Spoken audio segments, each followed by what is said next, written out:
Hi, everyone. Welcome to the Muscular Dystrophy Foundation of South Africa's YouTube channel. Can you believe it's 2024, a new year, and the first interview we're doing this year? Today, we are speaking to Jes with one S, Graham, um, who is an accessible graphic designer and accessibility consultant for UCT, working on disability textbooks that they are developing. Jess studied graphic design as an undergraduate, and then uh, they did a diploma in disability studies at UCT. Apart from being an artist who has exhibited their work 4 times, Jess also advocates and educates people in terms of ableism and mental health issues. And all of this, of course, is for Rare Diseases Day that will be on the 28th of this month. So, Jess, thank you so much for your time and welcome. Oh, thank you so much for having me. I'm looking forward to it. Let's kick off with the type of muscular dystrophy that you are living with. You also mentioned to me when we spoke before the interview that you are living with bipolar disorder.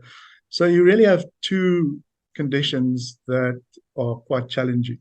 What can you tell us about the diagnosis and how it came about that you realized what that you have uh, muscular dystrophy and bipolar? I have Emery-Dreifuss Muscular Dystrophy, which up until recently, um, we weren't sure which type I had, so we thought it was just under the general umbrella of limb-girdle. Um, but then I had the genetic testing recently, thanks to the Muscular Dystrophy Foundation, and it confirmed that I have Emery-Dreifuss, which is actually quite a relief knowing what you know, and instead of being left guessing. And yeah, but I started presenting with symptoms with my muscular dystrophy when I was 4 years old, and I'm now 27. Um, just struggling to get up off the floor, not being able to run fast like the other children. And, it slowly continues and yeah, you know how it goes. Yeah, And then yeah, and I then mean my I bike. also have limb-girdle muscular dystrophy, so I So yeah. Yeah, and then with the bipolar, it was more just a lot about having a lot of depression and experiencing hypomania and with my psychiatrist putting two and two together. And then I got that diagnosis, which was also a relief. A lot of people wouldn't say or wouldn't think that getting diagnosed with conditions is relieving, but in my personal experience, it's been really, yeah, a relief, basically. yeah. I mean I can understand that because when I was diagnosed, it was back in the 90s. Now you can Wow. understand that the knowledge, I mean, the internet was there, but it was barely functional. You couldn't get the kind of information that you get now. So I do understand that you know, even when I got my genetic testing, which was only a couple of years ago, 2017, it definitely was a relief for me as well, because now you have certainty. And also that's Mm. what I wanted to ask you. I mean, it's a it's a it's a really a journey for all of us. So now, where do you see yourself in your journey in terms of, I mean, obviously you are at a specific point physically, but there's also that emotional journey. So the two go hand in hand. Where do you see yourself now? I mean, where are you in your journey, if you understand what I'm saying? Yeah. For me, it comes in waves as my health uh, declines. I then have to go through another round of coming to terms with where I am and the loss that I've experienced and the almost grief, I would like to say, um, that that comes with it.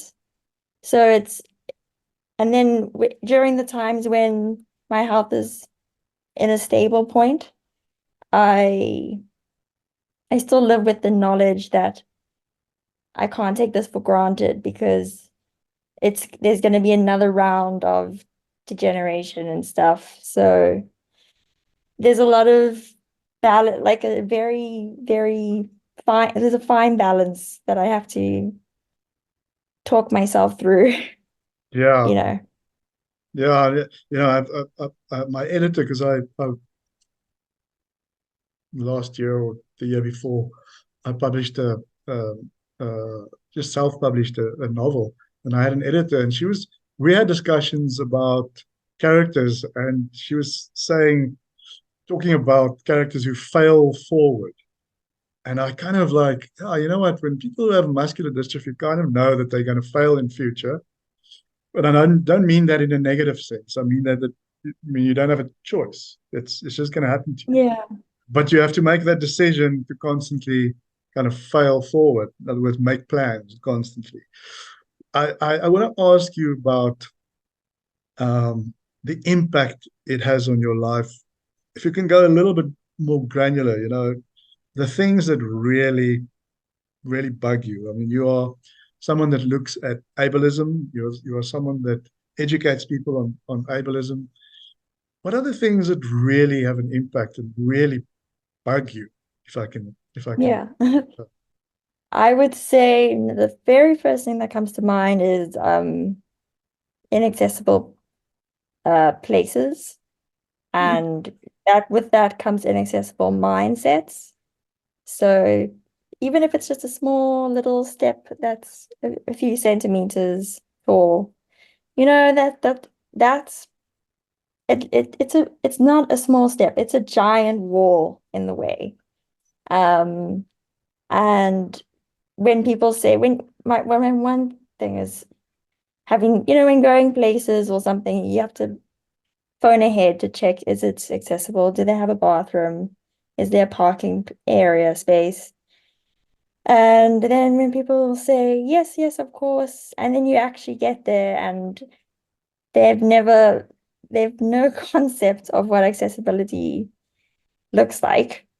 Yeah, And that is a very, it's a hard knock because I feel very, it's like simultaneously it's a hard knock, but it also infuriates me and gives me a lot of energy to be and do something about it.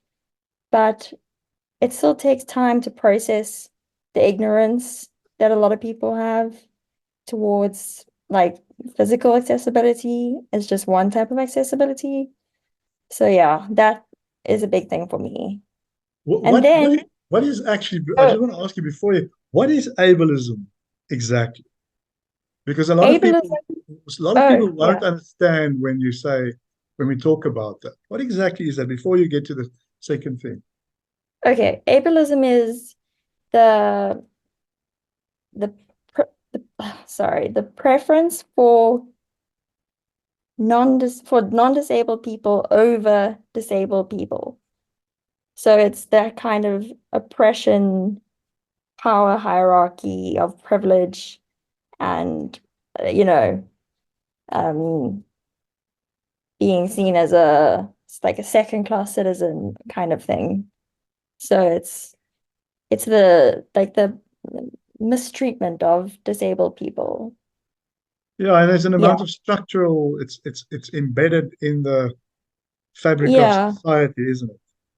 Yes, yes, it's a social kind of construct and issue and everything, but it has Yeah. serious repercussions on many people's lives. Correct. Yeah. And then, sorry, I interrupted you. The second thing that really bugs you. Second thing that really bugs me, and it's much more of like I would say, microaggression, is ableist language. So, such as, someone's crazy, or I don't want to say all the words, but, like someone's crippled, or that's lame, or stupid. Yeah, I think people will get, I don't need to say more. It makes me feel terrible saying those words. Yeah. Um, because Yeah, it and just goes down. those words are words that we Yeah. grew up as Generation X. We grew up with that as kind of normal, isn't it? Yes, yes. We talk about that amongst ourselves as disabled people, and we joke about that ourselves. And I mean that in itself, I guess, is what you call then sort of the language that is part of ableism. Yes, yeah. Because I mean, there's a difference obviously between disabled people like reclaiming words for themselves as a form of power, Yeah, but for people that already have a lot of power, such as non-disabled people, to then use that language as a negative thing just reinforces this idea of disability being a negative. yeah, So it's I try to point that out to people in a gentle way, but it's very hard to challenge something that's so ingrained in society. yeah. That's correct. And the thing is, I also thought you're an artist. Um, Yeah. and the job, I wouldn't say it's the sole job of an artist, but one of the things that artists have or must do is to hold up a mirror against society, right? And to say, and it depends on when that, at what time or when, where you are. We are now in 2024. So artists have to hold up the mirror in terms of 2024 and what's going on, even though it has been going on for years and years.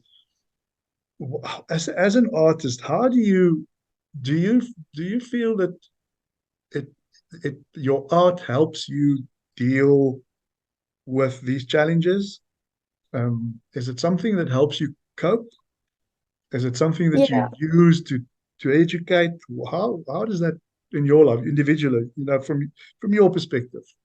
How do you see that? Oh, completely. It totally helps me because I find that I'm a very visual communicator and to kind of express what's in my heart and in my mind, I need to say it visually, and then I can like share the deep, strong feelings that I have towards these different facets of disability and ableism, and allow other people to also be able to understand it, on a wider kind of scale, because it's not just me saying it to one person. I can share it with a wider audience without, being just like repeating myself like a parrot kind of thing. So yeah, it's very it's essential for my like well-being. Yeah, and we have to find creative ways to do that, isn't it? I mean, there's, as you say, otherwise you're just going to be repeating yourself in the media, and it becomes kind of like, yeah, yeah, whatever.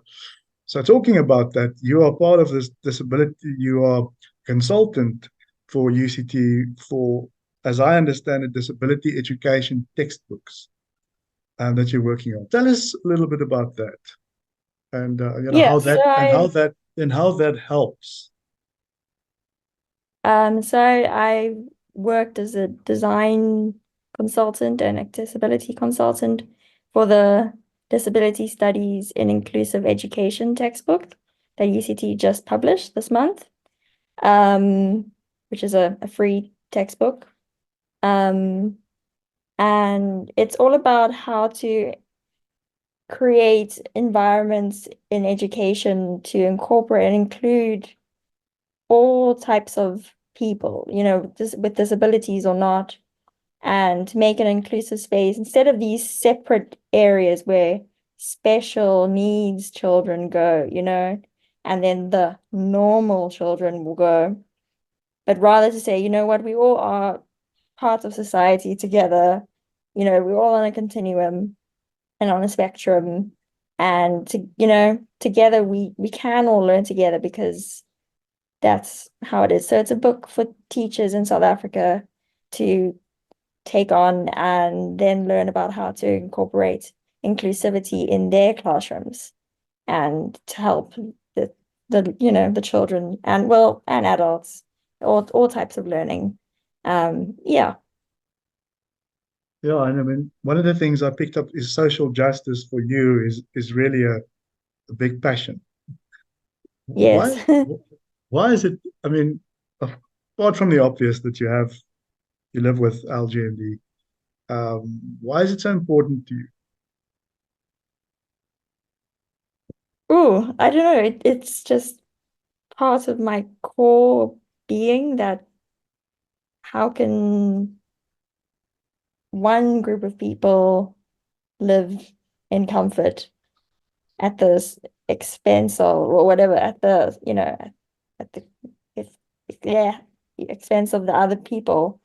So if we all for one group to rise up, we need to rise all groups of people up together. And also because of the intersectionality, there is no like one group that isn't connected to another group of people of identity. So it just feels like it's just the right thing that Yeah, I mean, everywhere you my go, heart. people are the same, right? We're all um, we're all human after all. Yeah, and for some reason some people don't see that. Yeah, yeah. Um, you, the other question that I wanted to ask you is, you mentioned briefly when we spoke also on WhatsApp that you studied graphic design and then you felt unfulfilled. I understand why now. And then you decided to do your postgraduate in the diploma in disability studies. Are you going to take that further and do further studies and look into things further and get a little bit more specialized? Yes, yes, my plan is to do my master's in disability studies, about um accessible design for textbooks. And so that'll be my topic. And I look forward to going in that interesting direction that isn't there's not many, I don't want to sound like, oh, there's no one that does this, but there's not many people that have the same like design and accessibility and disability connection, like interests all coming together. So I really hope to take a step in the right direction and maybe inspire someone else to also follow and have more people do that kind of work. Yeah, it's very rare. I mean, you hear about inclusive design sometimes when, a building is being sort of, when an architect designs a building, they talk about inclusive design, but it's not the norm. I mean, it should be the norm. I worked in a building that was inclusive from 2010 to 2014. They used a lot of light, used a lot of natural light. Everything was accessible. There was a disability toilet on all of the levels. So I know, and there's lifts everywhere. The lifts at even for blind persons, there were sort of buttons and things. So that kind of thing, and the way in which they design it, it's easily, if you need to exit the building, it's easy for persons with a disability. So, but that's not the norm. What can we do to make inclusive everything? I'm not just talking about design. What can we do to make that the norm? For me, it must be the legislature, but I'm thinking that the laws are already there. So so that's not the answer either because it's been done. So Yeah, we're getting back to the mindset, and that's where you come in, isn't it? yeah, With yeah. work that you're doing. Yeah, I mean, and many other people, but Yeah, yeah, yeah. mindset. Because as much as if you can have an external, like big brother force of the government legislation, if people don't internalize the belief that people, for example, people with disabilities are valued just as much as themselves, then they're not going to enforce those legislations and things like that. They're not going to actually take it on like in their heart and truly. make a difference. And that denies a lot of persons living with disabilities who would have had the opportunity and now they don't because they just didn't think of it. There's maybe they may be cynical about it, or there was just thoughtlessness, or whatever you can think of. Yeah. That then those opportunities are just not there. And there's so many disabled persons that would have had, the abilities to do great things. I think so. No, Yeah. completely. If you can sum up your life philosophy in maybe one sentence or, well, a few sentences, what would that be? Um, stay optimistic, um, be open-minded, listen to your gut, find joy in what you can, and say yes to what feels right. Yeah, that's sage advice. That's great advice. And I mean, is there any advice that you can give to persons living with these, with NMDs? Other than that, I mean, is there from a more practical perspective? I certainly um, always say to people that, look, find someone that you can someone that can teach you. Find like a mentor. It doesn't have to be one person. It can be anyone. It doesn't even have to be a disabled person. But find those mentors. Is there any other advice you can give to persons, maybe persons who have just been newly diagnosed?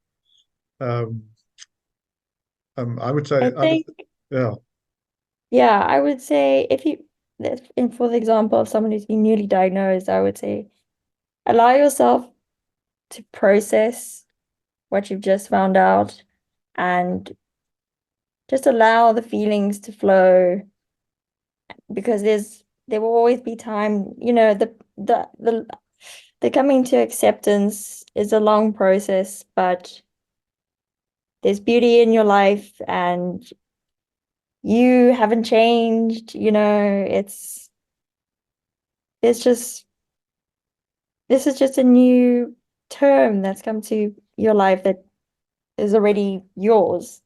So keep making it yours.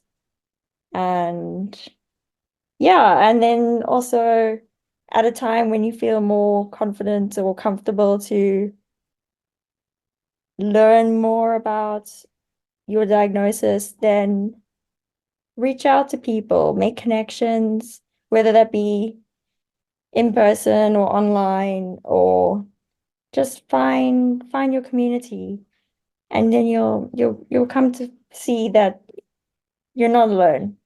Yeah. thank you so much. On that very motivational note, I think we can end it. And thank you so much for doing this interview. I really appreciate all that you've shared, and I hope that other persons watching this, be it someone living with an NMD, or a person who doesn't even have a disability, can learn from this. And yeah, thank you so much. I really appreciate it, Jess. Thank you. Thank you, Maris. Thank you. Yeah, thank you so much for this. I really appreciate it.